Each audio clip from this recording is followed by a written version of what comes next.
Pernah nggak sih kamu pas diminta tolong atau diajakin pergi sama teman, padahal badan kita ini udah capek banget dan isi dompet kita udah mulai melipis, tapi bibir kita ini malah otomatis bilang, iya boleh kok santai aja.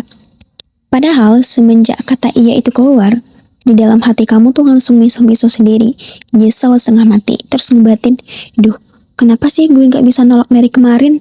Kalau kamu sering banget ngalamin hal kayak gitu, congratulations. Berarti kamu punya penyakit yang diderita hampir semua anak muda di umur 20-an. Penyakit enakan. Takut bilang jahat, takut dijauhin, takut egois, takut dibilang egois, sampai akhirnya kita itu mengorbankan kewarasan diri kita sendiri demi nyenengin semua orang. Halo semuanya, selamat datang kembali di Tumbuh Bareng Asya. Ambil posisi paling nyaman kamu, siapin minuman hangat, and let's start. Hari ini kita bakal bahas obrolan satu hal yang susah banget dipraktekkan tapi sering banget buat kesehatan mental kita. Seni bilang enggak dan kenapa punya batasan diri atau boundaries itu bukan berarti egois tapi bentuk paling nyata dari sayang ke diri kita sendiri.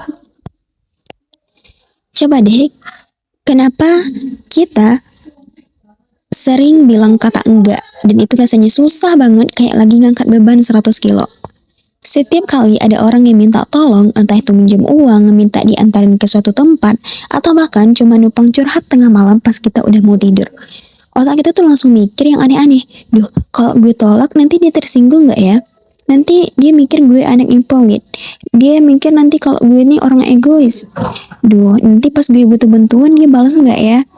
Kita tumbuh besar dengan keyakinan yang salah. Kalau jadi orang baik itu berarti kita harus mengiyakan semua hal. Jadi, mau jadi people pleaser, menyenangkan orang lain. Maunya semua orang itu kita senangin. Tapi masalahnya apa? Waktu kita terus-terusan bilang iya ke orang lain, secara otomatis kita bilang tidak ke diri kita sendiri. Kita bilang tidak di waktu istirahat kita. Tidak ke ketenangan pikiran kita dan tidak ke kebahagiaan kita. Lama-lama, baterai mental kita habis. Kita gampang brain rot, gampang emosi sama hal-hal sepele, terus akhirnya malah nyalahin orang lain yang sebenarnya cuma minta tolong. Padahal akar masalahnya ada di diri kita sendiri yang gak punya batasan. Nah, disinilah pentingnya kita belajar bikin yang namanya boundaries atau batasan diri. Banyak orang salah paham. Mereka mikir kalau punya boundaries itu berarti kita jadi orang yang ketus, antisosial, dingin, dan gak peduli sama sekitar. Padahal boundaries itu bukan pagar buat ngurung diri ataupun menjauhkan orang lain. Boundaries itu adalah ibarat pagar rumah yang jelas supaya orang tahu nih di mana batas area private kita dan di mana kita berhak melindungi energi kita serta kenyamanan diri kita. Bayangin HP kamu, secanggih apapun HP kamu, kalau dipakai buat buka 100 aplikasi berat secara bersamaan tanpa pernah di-charge dan dibersihin memorinya, apa yang akan terjadi? Pasti low kan, panas terus error. Hidup kita juga kayak gitu. Kalau kapasitas energi kita cuma buat diri kita sendiri atau 2-3 orang terdekat, tapi kita maksain buat nampung masalah satu bumi, ya kita bakal rusak duluan. Menetapkan batasan itu bukan berarti kamu egois. Egois itu kalau kamu ngambil hak orang lain atau merugikan orang demi kepentingan diri sendiri, itu baru egois. Tapi kalau kamu menolak sesuatu demi menjaga kewarasan raga dan juga mental kamu, itu namanya menjaga diri. Self-preservation. Itu adalah hak mutlak kamu. Biar lebih herkelen, aku mau cerita tentang salah satu temanku, sebut aja namanya Maya. Jadi Maya ini tipikal cewek yang gak enakan banget. Kalau di tongkrongan atau di organisasi kampus, dia itu adalah orang yang pertama yang bakal bilang iya kalau ada yang minta tolong. Diberi tambahan tugas organisasi, iya beres. Diminta temannya nemenin belanja padahal dia lagi ngerjain tugas kuliah, yaudah iya ayo gitu. Dipinjemin uangnya sama temen yang terkenal susah bayar, yaudah ini ambil aja gitu. Maya itu gak bangga banget dicap sebagai anak yang bisa diandalkan, tapi lama-lama itu jadi bumerang buat diri dia sendiri. Puncaknya itu tahun lalu, waktu jadwal kuliah lagi padat-padatnya dan dia itu harus nyelesain proposal penting. Di malam H1 pengumpulan, ada teman sekelompoknya nih yang tiba-tiba ngechat. Minta tolong buat ngerjain bagian tugasnya si teman ini karena dia mau pergi jalan-jalan. Padahal tugasnya itu harus tanggung jawab si teman tadi. Karena gak enakan, Maya mau aja nih, dia iyain aja.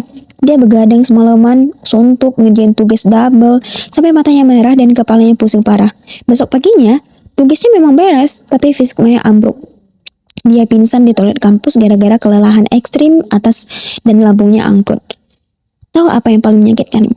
Pas Maya sakit dan butuh istirahat, teman yang dibantuin itu malah sibuk jalan-jalan dan gak peduli sama sekali. Di atas ranjang UKM kampus waktu itu, Maya nangis nih jadi-jadinya. Bukan karena sakit fisiknya, tapi karena dia tuh sadar. Selama ini, dia menyiksa dirinya sendiri demi orang-orang yang bahkan gak mikirin kesehatan dia. Dari situ, Maya belajar bilang enggak untuk pertama kalinya dalam hidupnya. Dan tebak apa yang terjadi. Dunia tidak kiamat. Orang-orang tidak membenci dia, justru orang-orang mulai menghargai waktu dan batasan dia. Nah, dari cerita Maya tadi, aku jadi merenung dalam banget. Seringkali ketakutan kita itu untuk bilang enggak itu berakar dari rasa haus akan validasi manusia. Kita ingin disukai oleh semua orang, kita takut kalau orang lain kecewa sama kita. Padahal dalam pandangan spiritual, mencari ridho manusia itu adalah tujuan yang tidak akan pernah ada ujungnya dan melelahkan sekali. Nabi Muhammad pernah mengingatkan kita bahwa barang siapa yang mencari ridho Allah meskipun mendatangkan kemarahan manusia, maka Allah akan melindunginya dari manusia. Tapi sebaliknya, barang siapa yang mencari ridho manusia dengan mengundang kemurkaan Allah, maka urusannya akan diserahkan kepada manusia. Coba renungin itu. Waktu kita memaksakan diri untuk mengiyakan sesuatu yang dilarang sama agama, atau mengiyakan sesuatu yang jelas-jelas merugikan diri kita sendiri, cuma karena takut dibilang jahat. Jadi sebenarnya kita menzolimi diri kita sendiri. Raga, waktu, dan kesehatan yang kita punya ini adalah titipan dari Allah. Kita punya amanah untuk menjaganya. Jadi, kalau ada situasi yang bikin kita brainrot atau melenceng dari prioritas kebaikan kita, berhak banget lo buat bilang, maaf ya, untuk kali ini aku gak bisa. Saat kita menolak sesuatu dengan cara yang baik, karena ingin menjaga amanah tubuh kita dan pikiran kita, insya Allah itu dicatat sebagai bentuk ikhtiar menjaga diri dan diberkahi oleh Allah. Terus pertanyaannya sekarang, gimana caranya bilang enggak tanpa bikin orang lain tersinggung? Oke, tenang, kita nggak harus nolak dengan ketus atau judes kok. Ada seni dan kalimat yang halus. Yang pertama, gunakan teknik validasi plus penolakan halus. Contohnya, wah makasih ya udah diajak buat bantu, sayang banget jadwal aku minggu ini lagi padat banget, jadi sepertinya aku belum bisa ambil. Jadi kita tuh sopan, menghargai tapi tegas di penolakannya.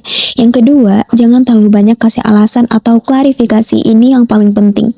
Kadang makin banyak alasan yang kita buat, makin kelihatan kayak kita tuh bikin alasan. Coba katakan dengan tuntas, maaf banget ya, untuk saat ini aku tuh lagi fokus nyelesain urusan aku sendiri, jadi belum bisa bantu ya.